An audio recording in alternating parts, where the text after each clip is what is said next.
smoother than a limousine. Fuck you, bitch. Shut the fuck up. Yo, welcome in to Kazee Sidetracked, and on the queue for today, I've been thinking a lot about shitty endings, most specifically because My Hero Academia, the anime, not the manga, is coming to an end really soon, and about a year ago, I read the manga, we read the last chapter on stream, and while I really enjoyed the last chapter, the more I sat with it, the more I really did not like how the story ended, and I'm not going to spoil anything yet, for you anime only fans. That comes later, so Get out of here.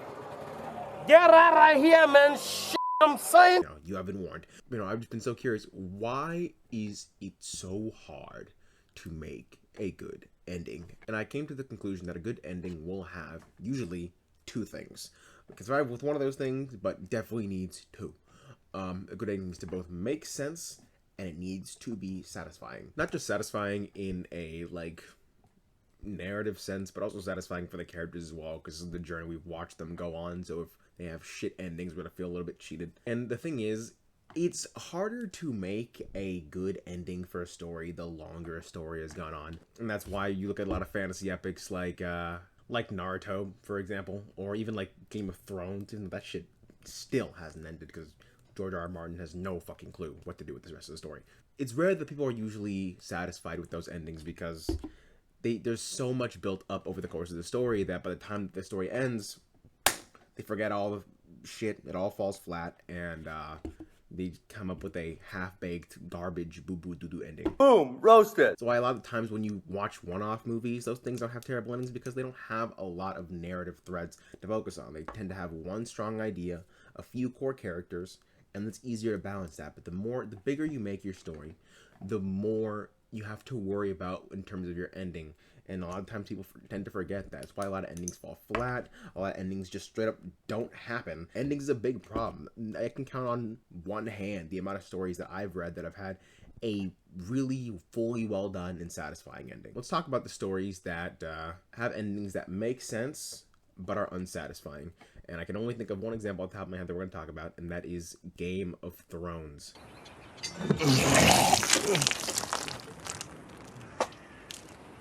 See, Game of Thrones went on for fucking God so long, and it was like the king. It was like the tip-top greatest show of all time for its entire run until those last two seasons. People say the last two seasons. I enjoyed season 7. It wasn't until season 8 that I was like, oh shit, this is like not hitting, and that's for a lot of reasons. One, they ran out of source material. As we all well know, George R. R. Martin refuses to write his books. The Duffer Brothers, they wanted to not the Duffer Brothers. David and Dan, D&D, that's what I'm thinking of. They were offered Star Wars, and they are like, We better write Game of Thrones soon, so we will remember that we were the ones that made the greatest show of all time. We can make Star Wars, not knowing that they were the ones that were crafting the newest Star Wars, and if they had stuck the landing on the ending, it would have been the most popular, one of the most, if not the most popular story ever made, but they fucked it all up and it will never happen.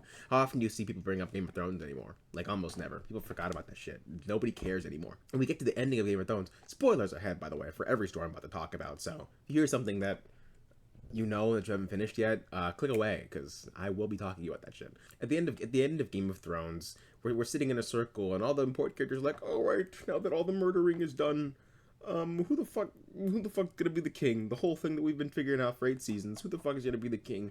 And they pick the most boring, lame-ass character to be the king. And if you're anybody watching the show, you're like, why Bran? Why are we picking Bran?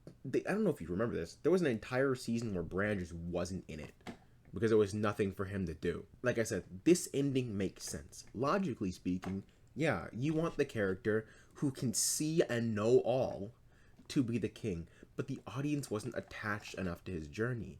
They left him out of the story so damn much that by the time they ended up picking him as the king, and by the time they killed off Daenerys, by the time they did all the other things for the characters that we expected to rule at the end of the story, there was nothing set up for these characters to actually take place because they rushed it. They skipped ahead to fuck off for Star Wars, leaving their ending in the dust.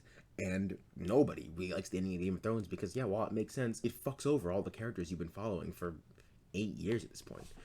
and it's just terrible. It just ruins the whole momentum, and nobody wants to even go back and watch it because they know that at the end of the story, Jon's gonna kill Daenerys, and Bran, the fucking, get the fuck out of here. Nobody likes Bran. God, I hate Bran. It's the biggest piece of dog shit.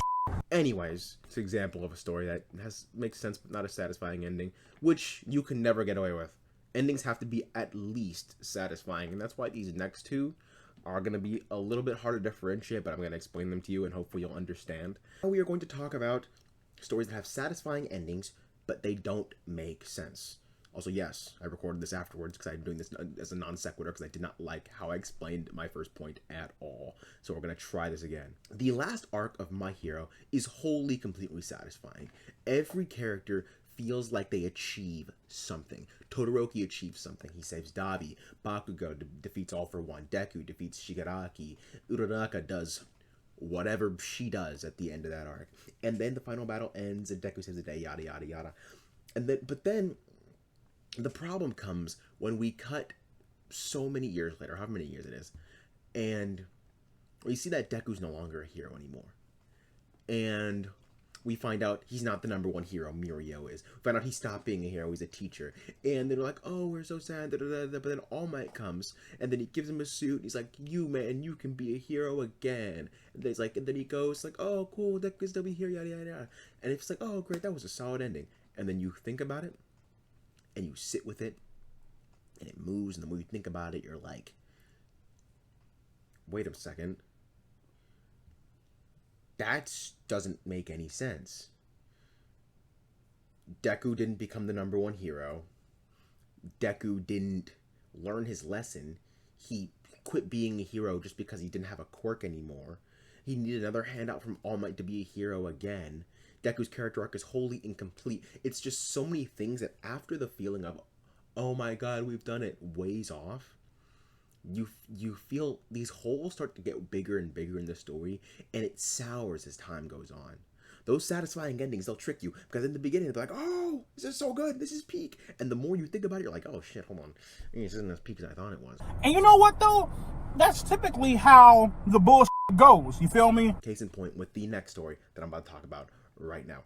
Avengers Endgame. Avengers Endgame was a crazy cinematic event, a beautiful story. I cried at the end. Some of my favorite movies of all time, still to this day. Tony's story ends masterfully. Steve's story ends masterfully. You know, Thor goes off with the Guardians. Natasha's dead, but you know, the Avengers, they saved the day. They won the universe, and everything is all hunky dory. But how many videos do you see of people talking about this is why Endgame is not as great a movie as it should have been. This is why Endgame fell off. Endgame doesn't make sense. The Marvel Cinematic Universe. Endgame was the falling off point. Da da da da da da. Because the feeling is fleeting. Those two feelings that those stories gives you are very similar. It's a feeling of we won and we're good and we've kinda done it. But the more you think about those stories and how the events took place and what they did with the characters and what should have happened, people are like, hold on, Endgame, the time travel doesn't make sense. Deku's story is incomplete. There's a lot of things that happen that sours people in the ending a bit over time. When you watch it, you can still have a good feeling, but like, you'll never feel as satisfied with the ending the second time as you did the first time. The feeling takes you over the first time, but then that ending will get worse and worse as time goes on and people realize that, yeah, that shouldn't have happened. That didn't really make a lot of sense. I didn't like that. And this last thing is what I'm going to call the best kind of endings. Endings that are both narratively succinct and make sense. And there's no better example than Avatar: The Last Airbender. From the beginning of the story, we hear about how Aang is the Avatar. He's destined to beat the Fire Lord. Zuko is destined to find the Avatar, but we see some conflict in him. Sokka wants to become a leader. Katara wants to be a waterbender, etc., etc. And as the story goes on, no matter how many plot threads are introduced, there's a lot of things introduced, but the story remains pretty simple. We have to beat the Fire Lord. How do they do it? You know, cosmic battle between the Fire Lord and the Avatar. Seems legit. Makes sense. Cool. Nobody's questioning that. It's not hard to make a story with an ending that makes sense, unless you introduce some crazy convoluted thing like time travel. But I have no idea why you would do that or what, because nobody's ever done that before. So we don't even need to worry about it because that's not, we're not even talking about time travel because it's never happened. And also, you don't forget what your character's core motivations are. But nobody's ever done that, so it doesn't really matter. So like it's just like it's not a thing. Those two things aren't that hard to do. But as long as you keep your story with containable principles, it's fine. That's what Avatar does. Avatar sticks to its guns. It's about a dude learning how to fight to beat a guy who's stronger than him. I'll mention some other characters along the way, and every character achieves their goal at the end, and they all achieve peace. They beat the Fire Lord, they stop the war, they bring about an era of peace, and it all works, and everybody is satisfied. And no matter how many times you rewatch Avatar The Last Airbender, when it comes to the end of the story, you will say, dang, that's a good show, and you will be happy with every single spot the characters end up in. Because it makes sense how the characters defeat the Fire Lord, it makes sense where all the characters end up, and it's satisfying where all the characters end up. Now the big question is, how do you do this? How do you achieve an ending that it both makes sense and is satisfying? And I'm going to tell you how.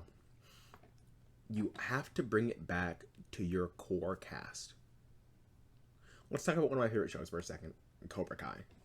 Cobra Kai is one of the goofiest shows you will ever watch, but trust me, if you give it a chance, it is so much fun, and it is so strongly written, even though it's just about some kids in a dojo doing karate. When you start the story, it's about Johnny teaching Miguel how to do karate so he can defend himself from some bullies.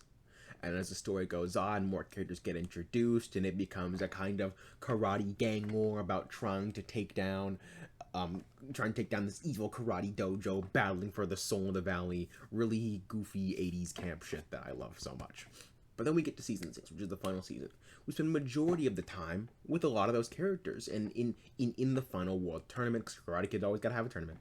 The final world tournament, fighting, closing those storylines, setting it up to our main cast. But the thing they do really special that I really love is in the last 5 episodes, all those other characters fade away.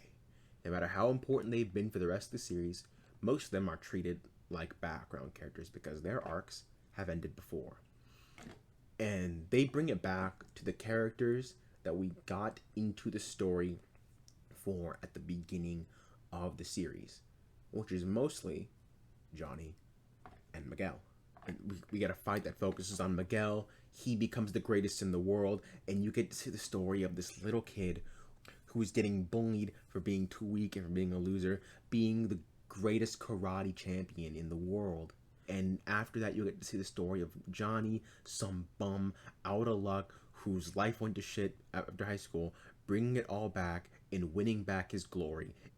Again, in the greatest karate tournament to ever exist. And it's that thing, bringing it back to the reason why you got into the story in the first place. No matter how grand scale you make it, at the end of the story, it has to feel small, and it has to feel important to the most important characters in the story. A lot of authors get caught up trying to weave and work with so many characters and end everybody's story all at the same time and make it all make sense. They have this complicated narrative and have it all mush together in a perfect way. But the thing is, there's a reason why your story worked in the first place. There's a reason why it got engaging, and the reason isn't because of the Battle of the Bastards in season 6, and it's not because of Tyrion's amazing speech in season 1.